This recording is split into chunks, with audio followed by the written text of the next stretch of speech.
I am super excited to introduce my guest. I recently watched a short film called In the Valley of the Moon, and I was so impressed by these talented young filmmakers, I invited them to the podcast.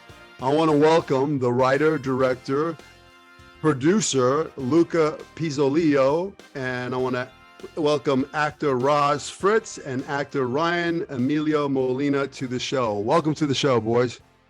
Thank you for having us. Yeah, thank you. Thank you. We're honored to be here. So first off, I gotta say, man, I was blown away by your film. I mean, I don't know how I stumbled on it, whether it was like Instagram or something, and then I watched the trailer and I was like, this looks awesome, and I clicked around and I found it, and I was, I was blown, like I was like speechless. I was like, who made this film? And I started digging around a little bit, and then I found that you guys have collaborated, and I watched some of your other films, your Western you did, and a couple of your other short films. And I was like, these are some talented filmmakers.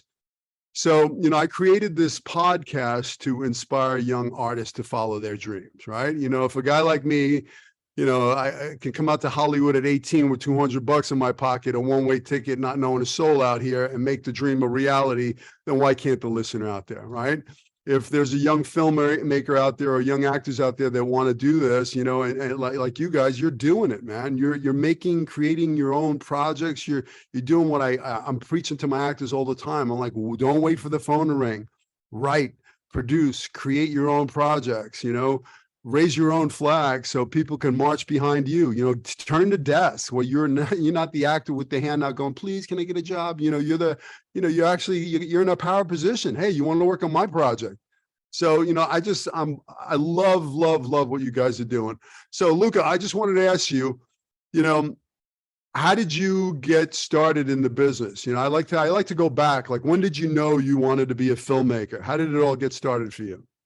Well, I've really known ever since I was a kid. And I remember the very first memory I've had with film was my dad. He used to watch TCM. And so when I was a kid, I would always stumble in the room and try to, peek in on the films he was watching. And one day he was watching Birds by Alfred Hitchcock. And I think I was a little too young to be watching it, but it really inspired me to get into film. I became enamored with how filmmaking worked, the behind the scenes. And so it was kind of ever since that moment, I knew that I wanted to work on films. And so I started making my own little Lego stop motion movies when I was a kid. I used my mom's webcam to shoot all the pictures, and I would edit it on her computer. And that's really where I started. And then I ended up meeting Roz and then Ryan, and we've just been making movies ever since. And kind of like what you said, we've just been making our own thing without waiting for anyone else to come to us and ask us first, Love that. I want to see some of these stop motion Lego movies. They're good. I would love to see that. Yeah, are they on YouTube or somewhere? You got to send me a link. They're on my mom's old hard drive, and I was making them when I was like 9. So but I love it. Love it that you got started like that, with Legos and making stop motion, and that's amazing. So have you studied went to film school, any of that stuff? So I didn't actually have any formal training in sort of film school. I did take a film production class in middle school, and I didn't enjoy it too much, but I definitely took away some things. I feel like I never really worked that well in a classroom environment personally, but I know it's different for everyone else. And so I kind of took the route of just learning by doing it. And so picking up a camera and figuring it out, to me, was the best film school. You make a couple bad films, you figure out eventually what works, what doesn't, and then you apply those things to future projects. So no formal training, but definitely a lot of just on the ground working, figuring it out sort of thing, trial and error. Awesome. Hey, Roz, when did you know you wanted to be an actor? Where'd that get started? It started when I was about, I would say 13 or 14. I remember like watching like high school plays and like middle school plays, and always kind of thinking like, that's not me, and that's not my thing. But then I was really enamored by like just filmmaking in general and like acting on screen. And so just watching movies as a young kid, just really engulfing myself in how this person became, this character that they created, And I met Luca early on when we were about 12 or 13 in middle school. We started making short films just like any teenager would. But they were just very stupid short films. I'm sure you could find them buried somewhere. But after that, just kind of really started taking it serious and finding a love in creating characters that are far away from me or very close to me. And I think just movies have been just a big part of my life. Just it's an escape from my world, and seeing how certain actors create these roles that are believable and then unbelievable in certain realms. It's really a unique thing to kind of go on this journey, and it's a journey that I've been kind of on for about 8 years now, but I'm just so excited to see what's coming next. Yeah. Yeah, it's awesome. I love that you guys, I mean, talk about a demo reel for you. You got all this great footage that, that you guys shot. I mean, you couldn't ask for a better demo reel. Very cool. Yeah, no, it's been great. It's been a lot of fun. Yeah. Wonderful. And Ryan, what about you? How'd you know? When did you know you wanted to be an actor? I've known pretty early on in my life, but my story is a little bit more complicated. I kind of got in the way of myself through middle school, high school, not wanting to get focusing on sports, less on the dramatic stuff. I went to business school because, I told myself, it's a long shot and, do the safety net type thing and play it safe. All of my electives for business school were the drama stuff. So when I could do it, I was doing it. And then, I during the pandemic, things were put into perspective a little bit. I had a lot more time to myself with work from home, and Luca was kind of itching to make something, and we wanted to do it in a safe manner. So he was like, "Hey, do you want to audition for this little short that I have? I know you've always wanted to try acting," and so I've been doing it ever since, and it ended up working out. So I'm early on in the journey. I've only been really focusing on it 100% since 2020, but loving every second of it. This is what I want to do going forward. It's my calling. So happy about it. Awesome. So was that first film that Western that I saw? Yep, that was the first time I was ever acting on screen. So Well done. yeah, thank you. Yeah. Thank you so much. What's the name of that film again? West of Calico. West of Calico? Yep. Yeah. So, and that can be found on where? Luca's YouTube. Yeah. So youtube.com/Luca Pizzoleo, and you'll find it there. Very cool. So I just want to talk about In the Valley of the Moon, so you listen, I've watched your films progress, and I've seen, like, there's a different, I mean, you can really tell this one here, you put a lot of time and energy and effort, and, I mean, every element of it, from the wardrobe to the locations, to the production design, to the, to even, for the actors, the characters were so well developed, the gunplay. I mean, everything was at a professional level. I mean, to where it was like, wow. So how did that come about? Well, in general, with everything, especially in the Valley, I'm a very meticulous person. So I go back and I research. And I remember when we were kind of in pre-production of Valley, I was researching the 70s, seeing, what do real estate agents wear back then? How would a sign look? How would a business card look? And so every little detail, I was very meticulous about making sure that it looked accurate or felt like you were in the 70s, because I feel like when you have those sort of world building elements, you can make it a little bit easier for the audience to really get lost in your film. And so I worked for a couple months. I think I wrote the script, and then I sent it off to Ryan and my cousin Nikki, and they gave me some really great feedback on things that I could really dive into deeper. Because before Valley, I was always holding myself back for budgetary reasons. I thought something was too big or too difficult. And I mean, I guess making a 70s crime film isn't the cheapest thing, but we were able to do it for almost no budget at all, because really everyone on the set were friends. Raz and Ryan and my DP Jeremy. The only crew we really had on every day was me, Jeremy, and our sound guy. So it was only the three of us making this movie. And it's really just about getting a great location. And once you have, I think, a strong story, it's much easier to sell those other aspects.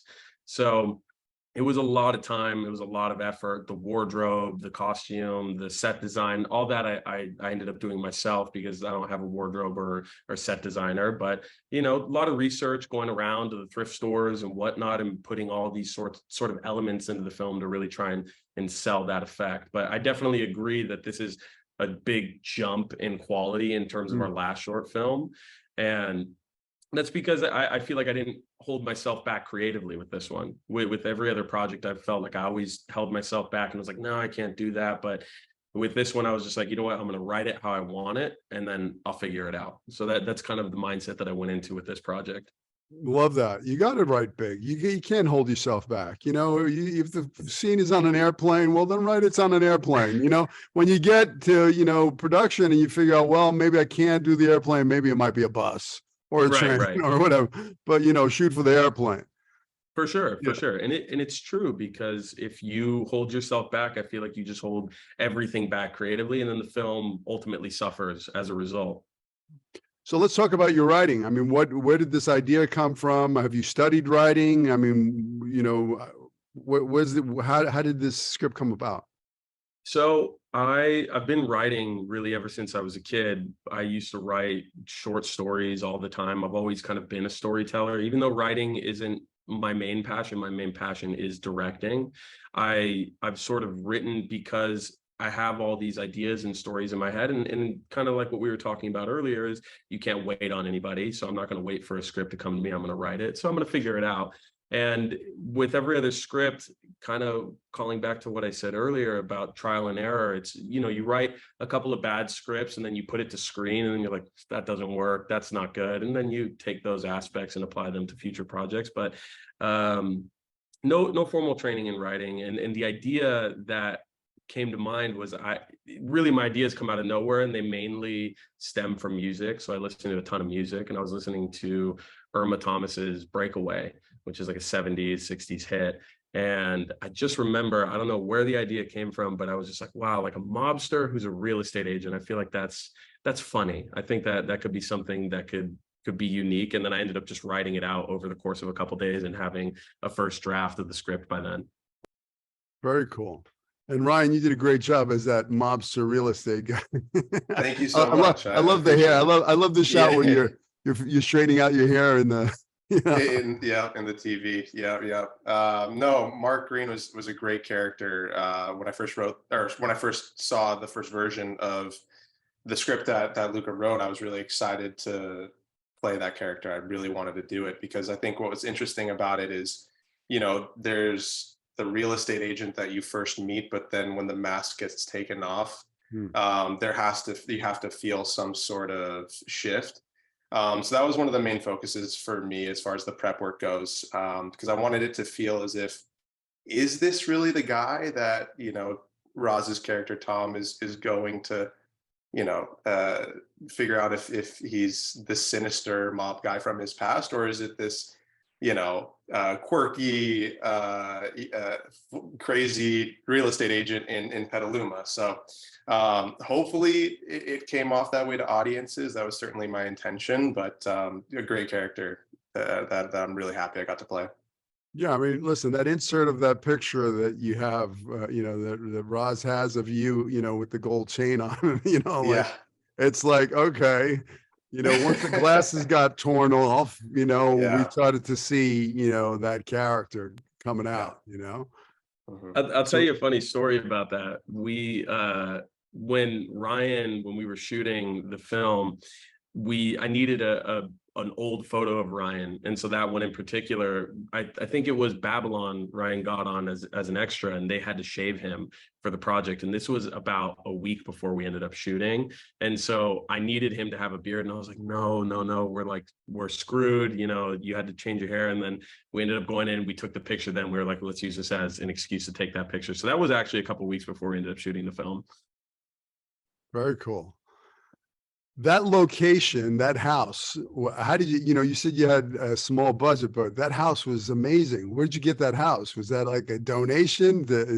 How'd you find that place? So I've told a lot of people this when they've asked for advice on how to find locations. And I was extremely lucky. I found it on a website. I believe it was either Peerspace or Gigster, which are two great resources if you're looking for locations. And I just typed in 70s home and saw what I could find. And throughout the 5 or 6 homes that I found that I felt like could fit within the film, I emailed each individual homeowner and was just like, hey, listen, I'm this young kid. I'm trying to make this movie, and can you help me out? Can you cut me a break? And the owner, Alex, was very, very kind and gave us a sizable discount that I'm very happy with. And we ended up shooting there and having an abundance of time to get the project done. That's awesome. How long did it take you to shoot that film? So I can see Ryan laughing because we actually shot. So prior to Valley, I had shot every film by myself. So I was the writer, director, cinematographer, and editor. And it was just sort of like I was wearing way too many hats. And it was the same with Valley. I wrote the film and I was like, you know what? I'm going to do it. I'm going to shoot it and blah, blah, blah. And so we ended up going and shooting Valley, and I ended up shooting the film. And when I got home, I looked at the footage and I kind of realized it was really, really bad because I'm not a DP. I'm okay, but I'm not, and also too, when you're trying to focus on too many jobs as a director, you can't focus on the actors. If I have to worry about the focus of the camera, I can't notice these little subtle things that Ryan or Raz are doing that I need them to change or whatnot. And so I feel like we put so much time into the project, and obviously I wasn't going to abandon it. And so my friend Jeremy, who's been a longtime friend of mine, we've never collaborated. This was the first project. I just asked him, I said, hey man, like, can you please help me save the project? And he came in and we ended up shooting 2 reshoot days. And I remember Roz and Ryan were confused. They were like, wait, didn't we already shoot this scene? And I was like, yeah, like, don't worry about it. Like, we're just shooting it again, blah, blah, blah.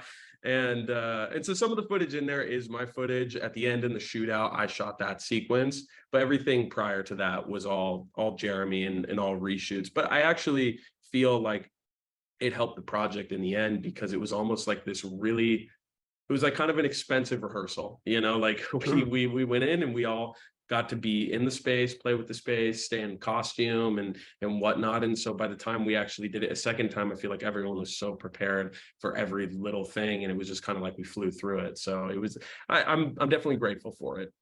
Yeah, it's great find, great location, everything about it. I mean, everything about the film. I mean, so Raz, you had an awesome character in the film, right? How did you prepare for that character?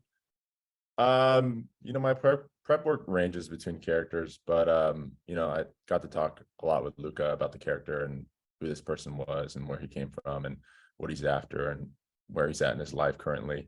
But just a lot of research on the Italian mob and the Irish mob. And just kind of diving into that world and kind of finding who this guy was, whether it's from research or personal work or but I like to just journal a lot. Like to figure out, what are the most important parts of this person's life that led up to this moment that we're shooting, and just kind of staying in that world, whether it's like the beginning, what am I after, or now that I've already completed what I want to do, what's this character's next step, but yeah, just kind of doing as much research as I can in preparation into knowing who this person was and what he's after. And it was a lot of fun. It was just, shooting this was just awesome because it's just a character so far from me that it's like this cool guy who's like a gunslinger. Luke, actually, we were talking about it. He's like kind of like a cowboy gunslinger. He wanted me to like have this kind of Western feel to me with the boots. It was really a lot of fun to just kind of create this character and his world and what he wanted to accomplish throughout the film. Yeah, I love that he's an Irish guy, or they don't pay attention to the Irish guys or whatever the line was.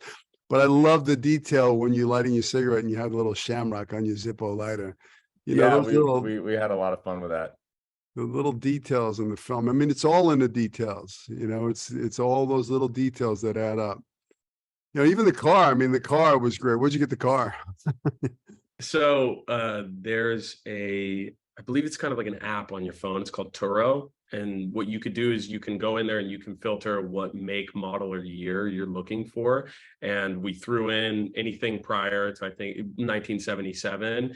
And we found, I believe it was a 66 flashback Mustang GT, but it was absolutely beautiful. And the car was, we ended up renting a car previous to this one, and it was a yellow Mustang. We brought it to the house, and then we ended up having no time for the shoot, and so we had to come back, and then the car wasn't available, so we rented a red car instead. So that was another kind of mess up on our part for getting two cars for the film. But the website is great, and honestly, I think very affordable for getting a vintage car for what you would think it would be. Very cool. I mean, the car is a big part of the storyline too. I mean, you know. Right. No, totally. Don't mess with the car. No, yeah. And I remember talking to Raz and Ryan, because kind of about the car in general.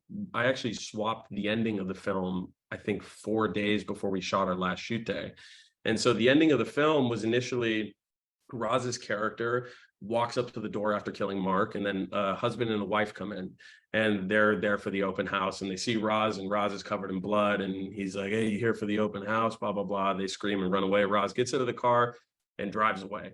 And I remember we actually shot that ending. I had the actors come in, we shot them coming into the open house, and then I sort of had this revelation a couple days before that this is going, in my opinion, not a very good ending. And I also think Raz's character didn't deserve the cowboy riding off into the sunset ending. And I wanted to bring Sam's character from the beginning of the film back. And so I ended up writing it back in.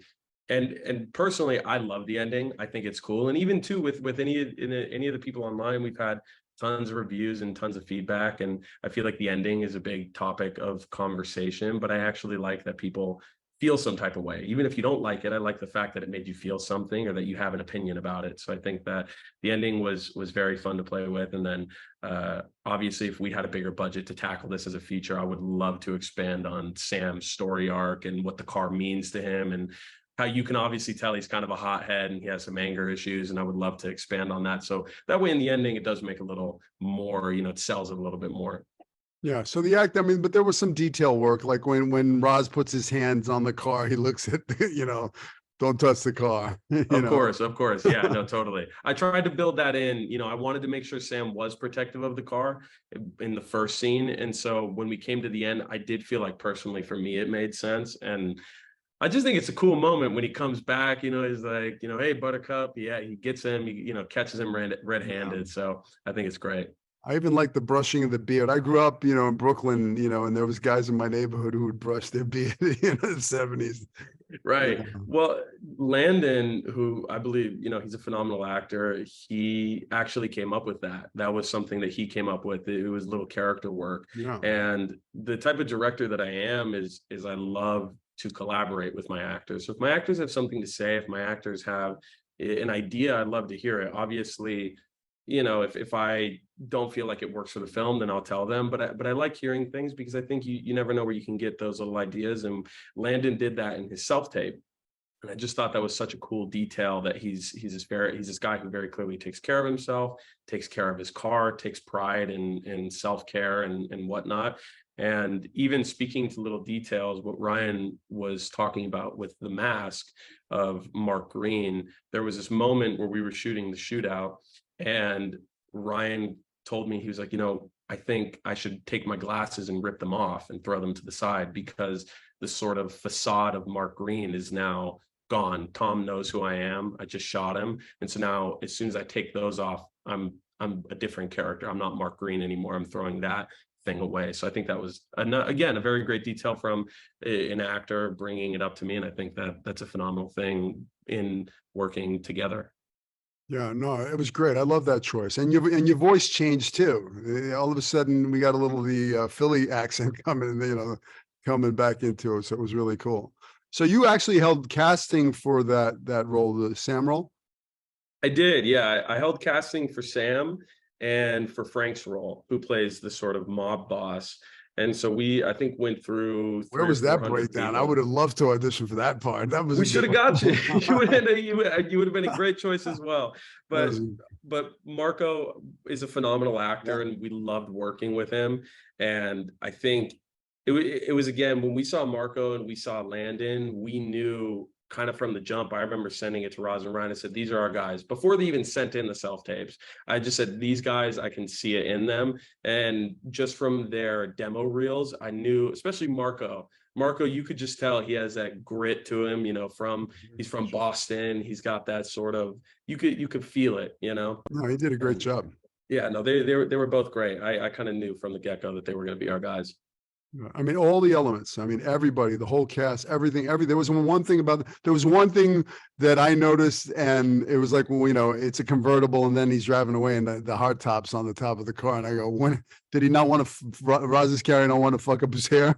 No, yeah, he's a pretty boy. He wants to make sure he looks good. You know, like I don't want to fuck up my hair. Let me put the top up. yeah, no, definitely. You know, it was awesome.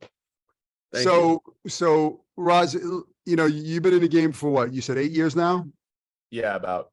Okay. So what's that journey been? You know, obstacles, you know, I mean, a lot's changed since, you know, with self-tapes, you know, Yeah. Luca mentioned self-tapes. How do you feel about, you know, auditioning and self-tapes?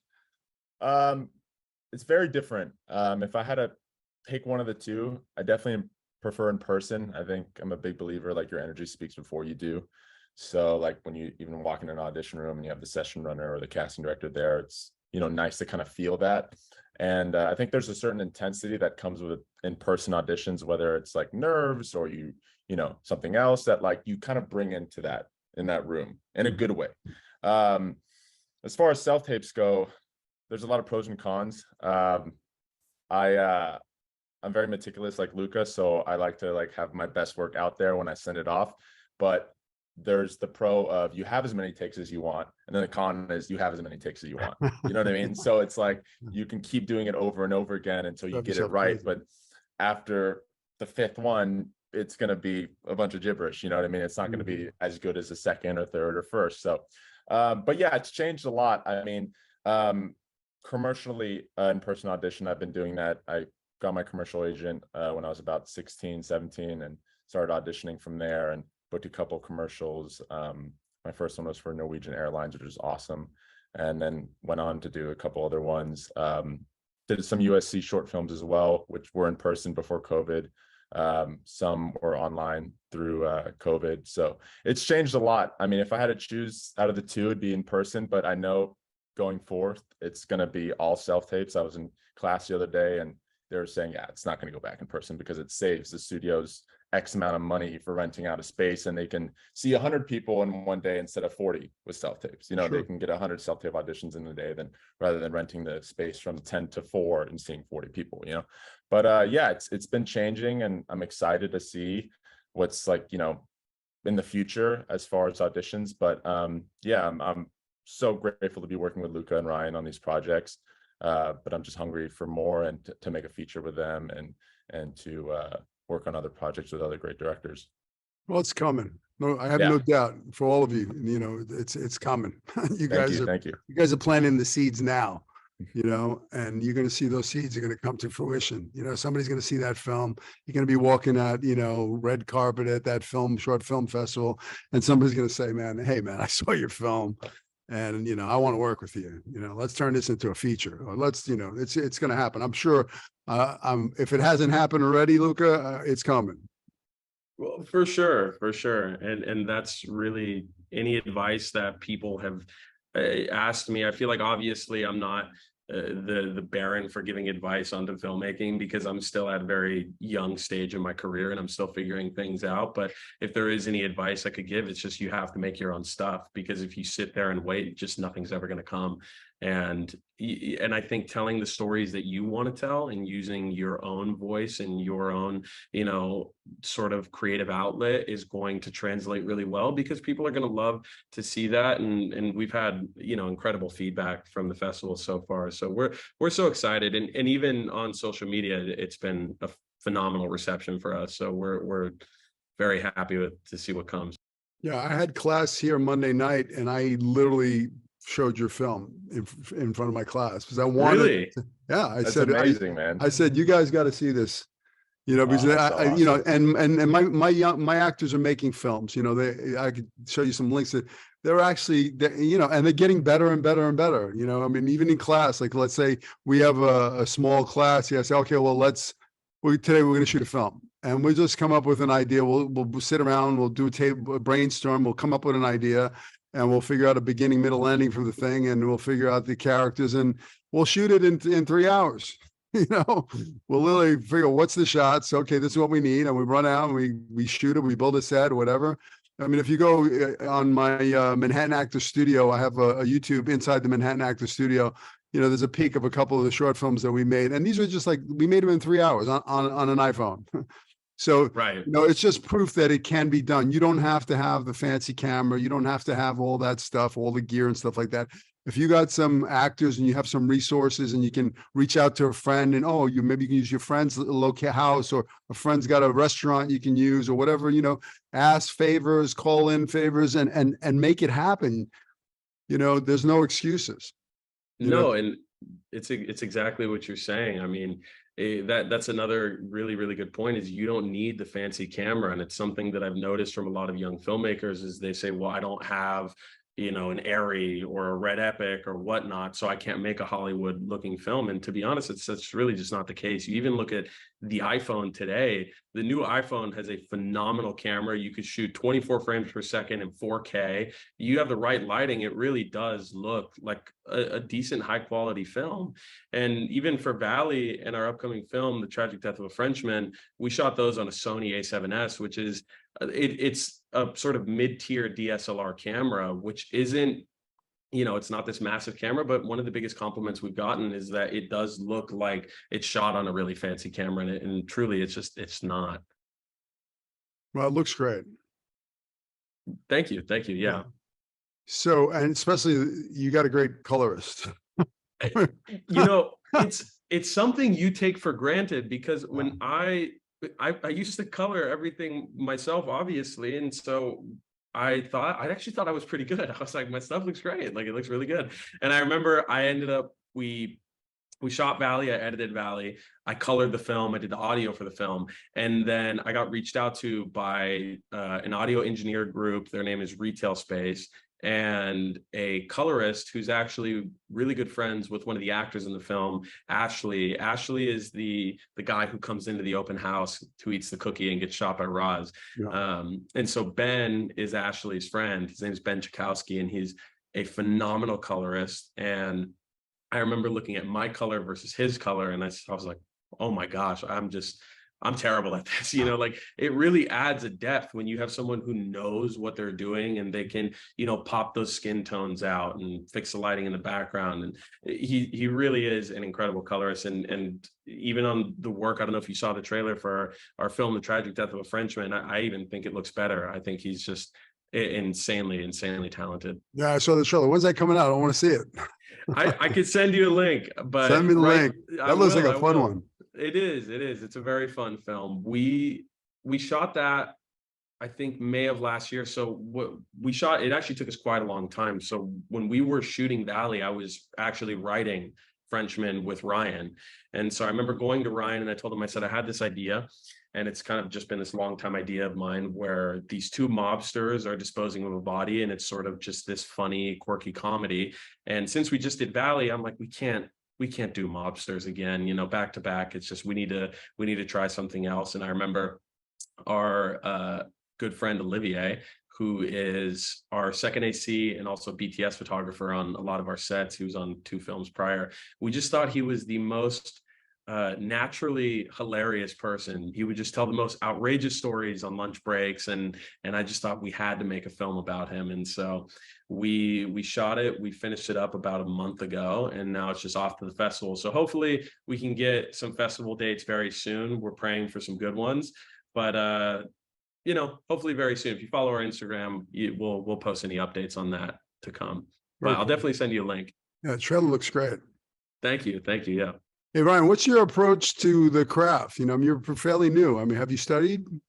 Yeah, so that was one of my biggest to-dos. As soon as I said, you know what, this is my opportunity to kind of follow what I've always wanted to do, it was immediately get into as many classes as I could possibly get into, because I feel like if there was one right way to do acting, then everyone would study the same technique. And I think it's really important to kind of figure out which technique works best for you, whether that's, you know, Meisner or Strasberg or Adler, like what have you.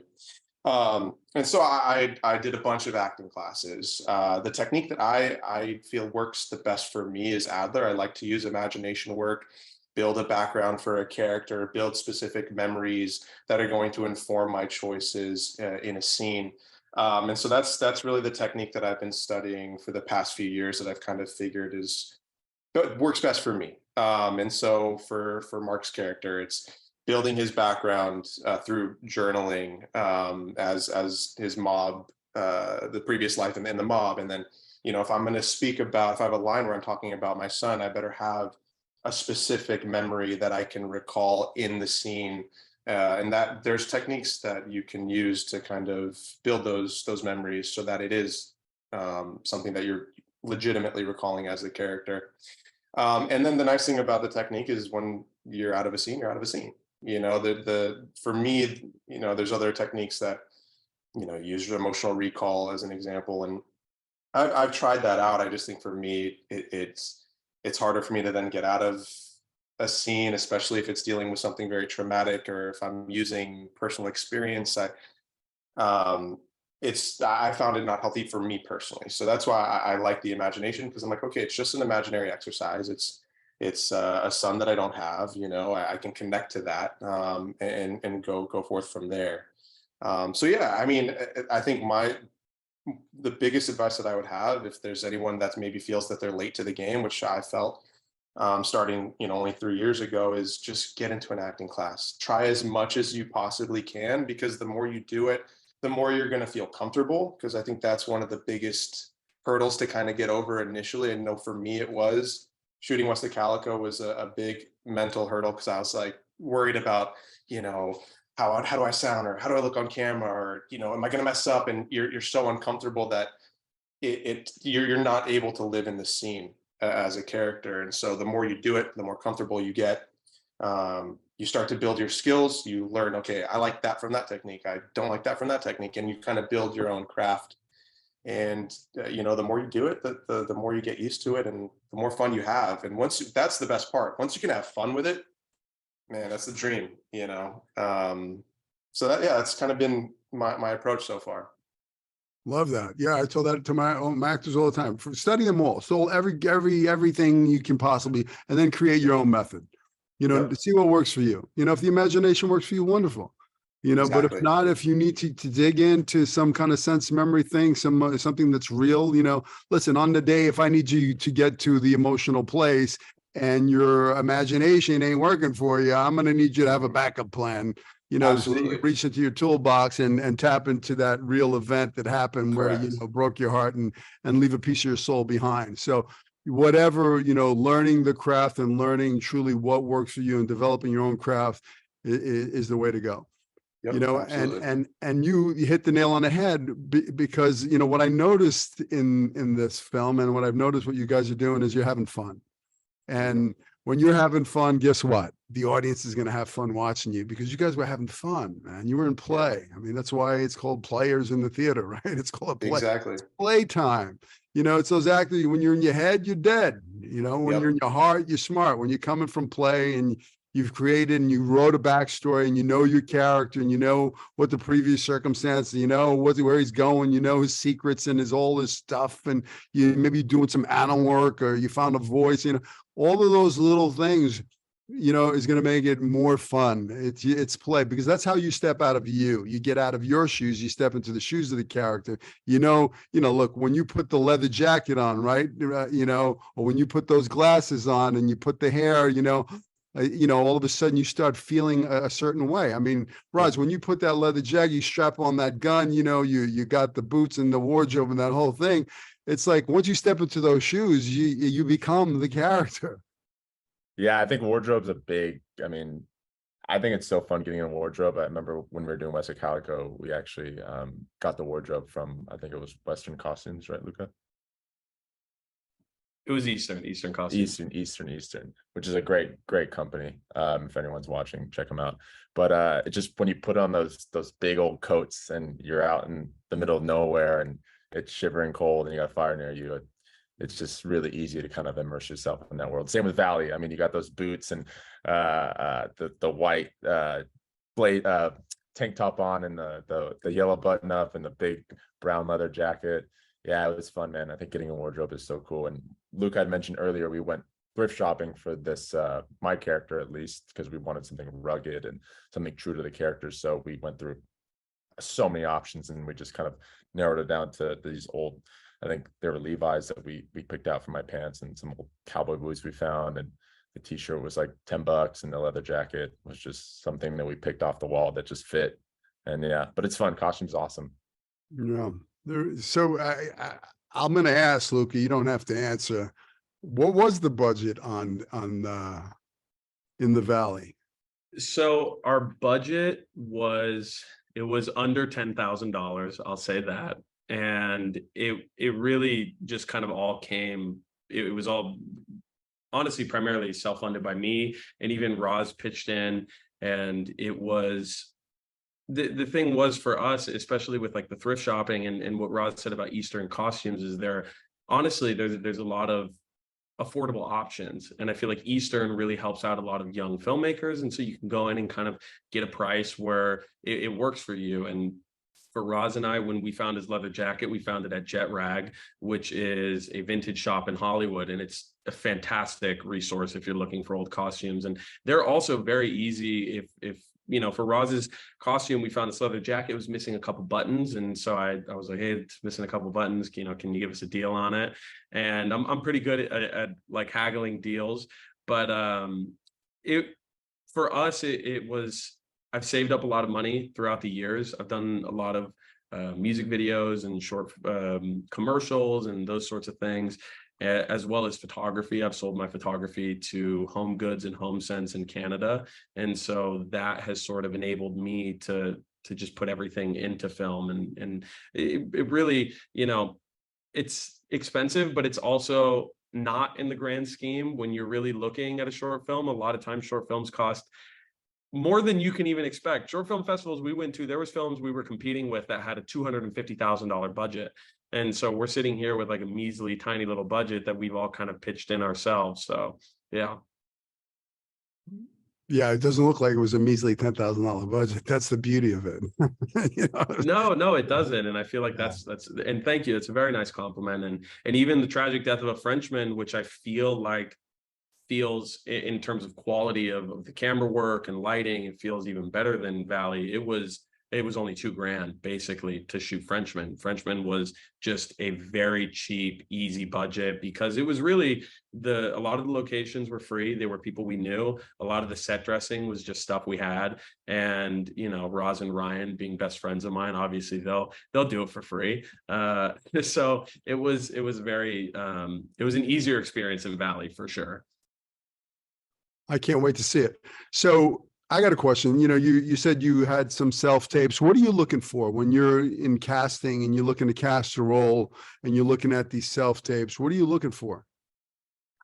I'm looking for actors who give it their all. I can tell, for instance, with Landon, when I saw his tape and he was brushing his beard and he was wearing a turtleneck, it just shows the extra effort going in, that he's done the character work even for an audition. So if he's willing to put in the work for the audition, then I know when I get him on set or when we meet for the first time or we do rehearsals, he's going to be working on his character. He's going to be putting in that sort of, you know, 110%. And I don't think when you do an audition, you need to go above and beyond. I've seen some actors where they'll like, you know, be eating in the scene, which it's like not even in the script. They're just kind of, and I feel like that sort of stuff is distracting. You don't need to make it distracting, but I feel like the subtle things, you know, dressing for the part and really showing even within subtle lines with Landon. And what I've noticed is I gave him the first scene, which is where Ross comes up to the car and he tries to, he puts his hand on it and Landon looks down. That was written into the script. And so when I saw Landon look down at Raz's hands, I could see he was pissed. You could see the fire in his eyes that he's touching his car and whatnot. He looks back up at him. So, the eye line, it's all those little things that just show me that he's really working and he's really putting in that effort. That to me is what I look for in an actor for sure. Yeah. Have you studied acting at all? I have read some books and I've been to a couple acting classes. I do try and immerse myself into acting in some capacity, just so that way it makes it a little bit easier for me to communicate with the actors, because I feel like if you can understand the language, then it's a little bit easier to try and get your actor somewhere, because you understand how an actor works, and is telling an actor be more sad isn't going to help them in any way. That's not a very good piece of direction. But once you sort of learn those little things, then I feel like it's a lot easier. So I know a little bit for sure. I don't think I'm a great actor, but I think I could maybe do it. I think it's important for a director to study the craft of acting, because you're going to be dealing with actors, and actors are fragile creatures. They're sensitive. They have, you have to know how to get them where you got to go in a gentle way, in a safe way. And if okay, well, this is a method actor, this is a Meisner, this is, this is my approach. This is how I can talk to this actor to get him where I got to go. Exactly. And knowing who your actors are. And that's why I implore any filmmaker, if you're going to make a short film, do rehearsals and do meetings, because you need to, my whole kind of approach is getting to know the actor on a personal level, because once you can understand them on a personal level, then going in on set, like you said, if they're a method actor, or Meisner, or whatever it is, you can better understand how to communicate with that actor specifically. If someone who is maybe a more sensitive actor, or someone who is more fragile, then how you have to act on set to try and get them to where you want to get them. Because I feel like directing is really just guiding your actors to where you need them to be. And so it's definitely a great point to study those things so you can understand them. That way you have the language and the tools to communicate with them. Well done. Brian, what do you want from a director when you work with a director?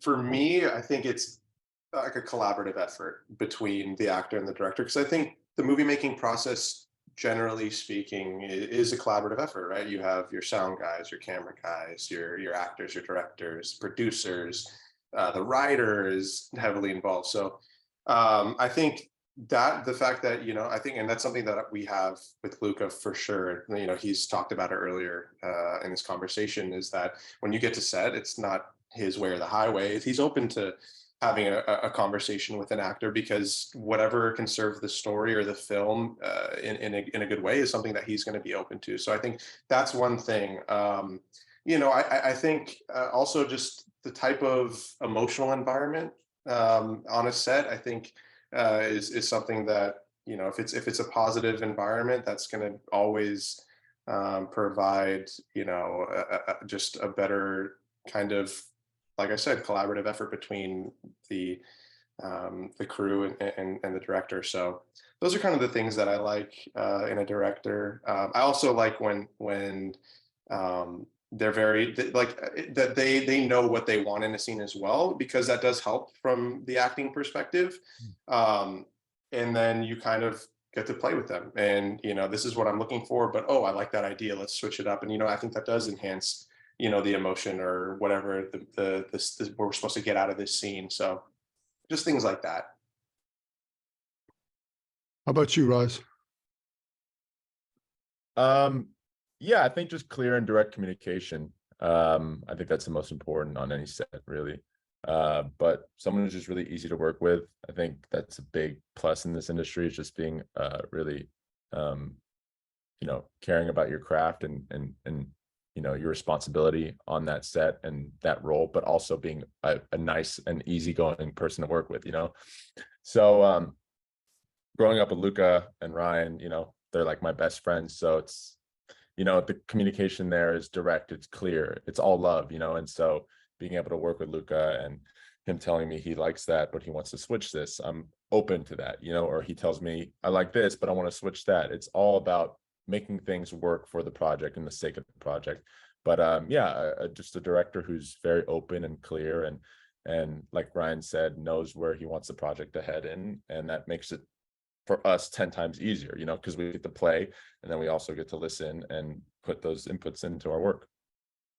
And It's awesome. honestly, just to touch on something Roz said, and Ryan too, I think what's so important for directors is to build a safe environment for your actors, because it is something that is so vulnerable to be acting, that if you can build a safe environment, it's easier for them to play and grow within the scene. So I think that's something that's very important for young directors, for sure. Absolutely. It's so important, you know, and it's also building a team of, you know, it's a family. It's a, you know, you go to war, you know, I got to know that when I'm in the trenches and we're losing the light and we got to get this shot, that I know that you got my back, man. You're not going to be over there smoking a cigarette, eating a donut by craft services. And when I need you here, you know, we're working together, and it's having that reputation. I mean, you look at the Scorsese's, you know, and you look, they got their teams, you know, he's got Thelma, he's got De Niro, you know, they have those pieces of the puzzle that they know work so well together that they use them over and over again. Or you see his relationship with Leo now, you know, that's kind of taken over the De Niro, you know, or, you know, just these directors that they have the same people they work with over and over again, because they know I can count on you and I like you, and you're not some egomaniac that's a pain in the ass that I got to deal with. You know, it's really important, especially when you start getting to the next level, when you're playing with millions of dollars and a big budget and time's money. And, you know, I got 150 technicians on payroll and I got to get this shot off and I got a producer yelling at me, you know. So it's really important that you have that team, that family.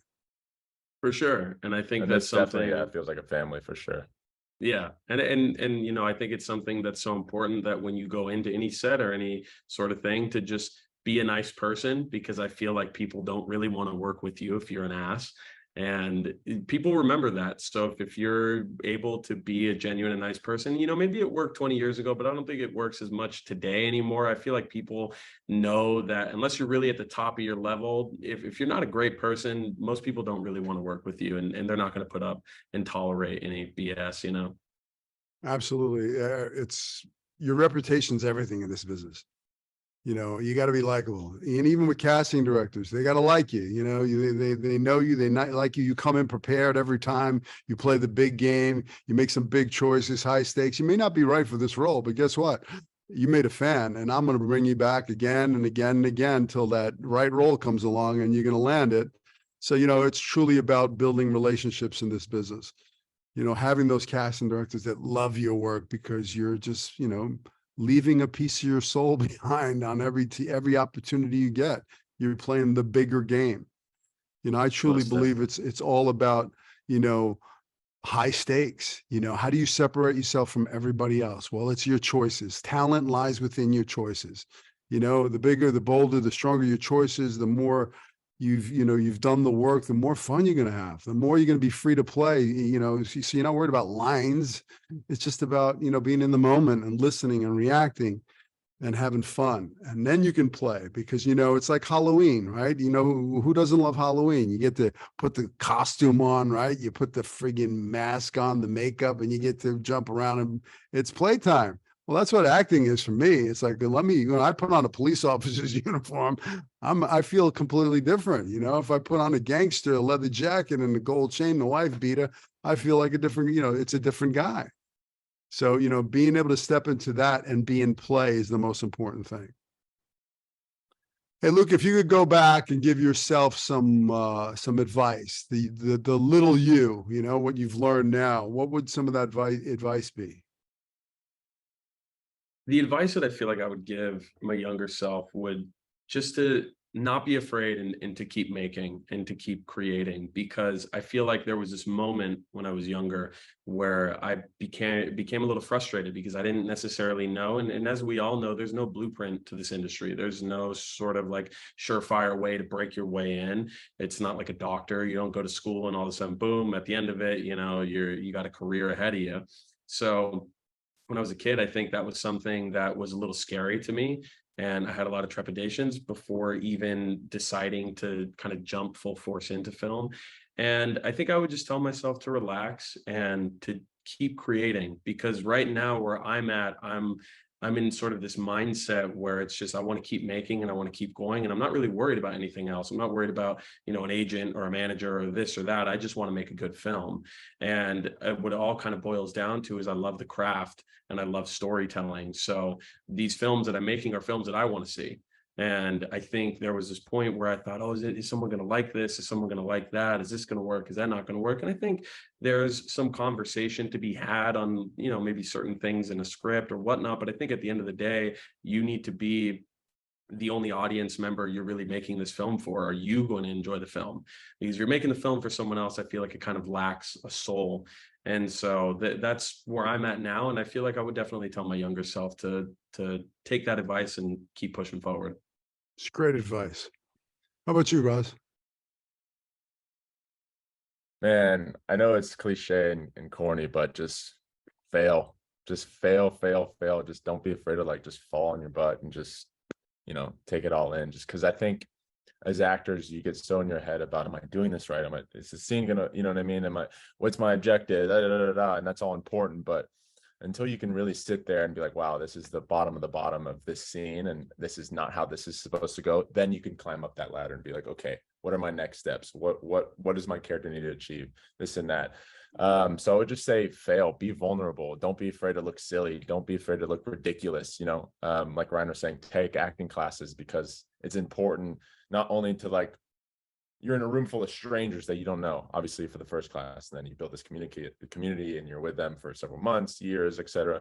But just fail and be vulnerable in front of these people that you don't know, because that's when you really grow, because if you're just in a shell and you're just in your own little bubble, and COVID has made it feel like that because everything has been self-tapes, and luckily we're back into acting classes in person and stuff like that, but just being vulnerable and just really not afraid to make wrong choices, because then those right choices will come up. Maybe they're the best right choices, or they're not the best right choices, but eventually you'll get to that point where, and you're never gonna, my whole mentality is there's always room to grow. And I think that's really important in this career path, that there's always an opportunity to become better, whether you're tackling a new character or a character that you've kind of, played with before with a different role, but just fail. I think that's the most cliche thing. And like Luca said, just relax. There's no blueprint. Things will come when they come, no matter what your age is. If you love it, you're going to stick to it, and it'll come. It's great advice. And I don't think it's cliche. I mean, you want to fail, failure is good. You want to get some no's in this business, no. Every no brings you closer to a yes. Just keep getting no's. You fall, dust yourself off, get back up and go again. It's really getting outside your comfort zone. Yeah, like you said, being in class and being vulnerable and everything you want is outside your comfort zone. So be willing to get uncomfortable. The more you get uncomfortable, you get comfortable being uncomfortable. In class, okay, I did that. Class, I push everybody outside their comfort zone, because I want here's the gym, you're working out. Yeah. And when you get to that set, or you get to that environment where you have to, you're in a producer's meeting and you have to be there, it's like no big deal. I did that shit in class on Monday, Exactly. Yeah. So it's great advice. Stay in class, work your craft, because of that, all that work is going to meet an opportunity, and that's when you get lucky. Absolutely. And that's when you get that part. Yeah, I'm taking a course right now, and my teacher always says we want to live in a place of uncomfortability. Yeah. We want to live in a place that we're not used to, because then that's when magic happens. When you're so used to just, I'm going to stick in my little box and play it safe, it's not going to work in your favor. So I think in a place of uncomfortability and vulnerability is magic. Yeah, I mean, when I tell my actors all the time, when they're, they get the little adrenaline pumping through their veins and they're nervous, and I go, no, what you're feeling is excited, because your instrument is telling you you're doing exactly what you're supposed to be doing. This is the path for you.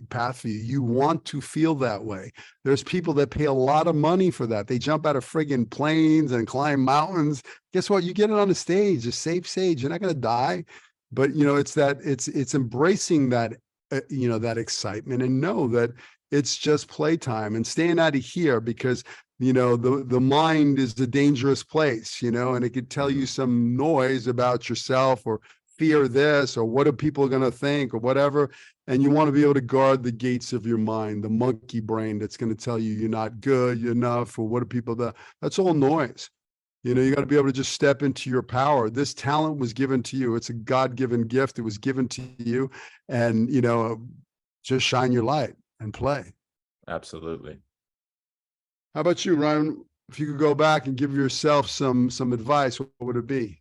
Yeah, I would just tell myself, you know, don't let yourself get in the way of what makes you happy. That was kind of a recurring theme for me. And I think, you know, the more you play it safe in life, I mean, life is too short in general to play it safe. You don't want to be looking back and have regret. So the sooner that I realized, you know, just get into an acting class, just go make movies with your friends. I mean, that really is the dream. I've never been happier. I mean, I've told people in my life, if I could just, you know, Monday through Sunday, just be in an acting class all day, working with actors, you know, and unfortunately, the social construct of life, you can't, that's not how you make a living and, you know, live life. But if that was the case, I mean, that's heaven to me. That's, you know, that's my church. So the sooner that I realized that, or as soon as I realized that, I've never been happier. So I would just go back and tell myself, don't be afraid, just go do it, you know, just to get out of the way of yourself, you know, and it'll pay dividends for sure. Love it. So what's next? So we have the Death of a Frenchman coming out, but is there something else in the mix? Are you guys, you know, writing something else? So we definitely are looking forward to a bigger and better future in terms of all of our own careers. And so for us, I think that means a feature film. I think at this stage of my career, I feel more than ready and capable to tackle something like an indie feature film. I mean, primarily with Frenchman and Valley, we did those back to back. It's essentially a feature film right there. I mean, there's an hour between those two films. And so I feel like we definitely are going to be promoting our next project, Tragic Death of a Frenchman, which we think is great and people will love. And we are hoping that we can move on from the short film and jump into something bigger. And you know, if it takes us another year or 2 years, that's fine. We're still going to be here, you know, treading the water and pushing through, because it's what we love doing. And that's really that. So right now we're in, you know, talks to push forward to a feature film, but we're going to just be promoting Frenchman and Valley for now and just silently work on in the background. But when we have something, we'll definitely let everyone know. And I think it'll be very exciting. That's awesome. If a listener out there wants to see your films, where can they see them? You can see our films on my YouTube channel. It's Luca Pizzoleo, LucaPizzoleo. And you can even go on our Instagram. We have tons of fun, you know, BTS and cool little clips and whatnot on our Instagram, and even our TikTok, which would be under the same name. Very cool. How about you, Raz? Where can people find you? All my socials are just at Raz Fritz, RazFritz. Yeah, I'm just starting out my journey on social media. I'm not a big social media guy, but I know it's a big part of the industry. And so I think it's just as important as your craft is to staying up with, you know, your followers and keeping them up to date with what you're working on. But yeah, at Raz Fritz. Cool. Ryan? Same for me, at Ryan Emilio Molina, both Instagram, TikTok. That's where you're going to find all of our marketing materials for upcoming projects and BTS, all that stuff. So yeah, at Ryan Emilio Molina. Love it. So I have you here, and I'm predicting huge things for you guys. You know, just keep doing what you're doing, man. Keep creating. You know, you're all very talented, and I have no doubt in my mind that there's going to be big stuff coming your way. So I look forward to seeing what's coming. You know, send me the link out to the Frenchman. I don't want to wait till it comes out. Of course, yeah, for sure, I will. I'd love to see that. And guys, you know, I don't know where you're located. Where are you? Are you guys here in LA? Mainly based out of LA, yes, but you know, we jump around a little bit, but we're mainly based out of LA. Okay, well, my studio's in Manhattan Beach. You guys ever get out to Manhattan Beach? We will now. Yeah, you guys got to come out, come to the studio, come check out a class, come hang out, come talk to the actors, you know. Sure, you guys want to do a table read or whatever, you know, I got a space here. You guys want to, I mean, it's a full functioning studio. You know, I got cameras and sets. I could build sets in here and everything. So mi casa, su casa, We appreciate that. And this has been a lovely conversation, and you've been fantastic. So we'll definitely keep those things in mind, but we just want to thank you for your time and even inviting us on today. Well, it's my pleasure. Thank you for all of you. I know it was last minute. You all showed up, so I really appreciate it. And congratulations. Thank you so much, Billy. We really appreciate it. Thank you, Billy. And I'll see you guys in thank you for Hollywood. having us. Yes, Thank you. sir. And All we'll right, see you guys. out in Manhattan Beach, baby. All right. Yeah, Take care. take Nice care. meeting you. Thank you so much. My pleasure.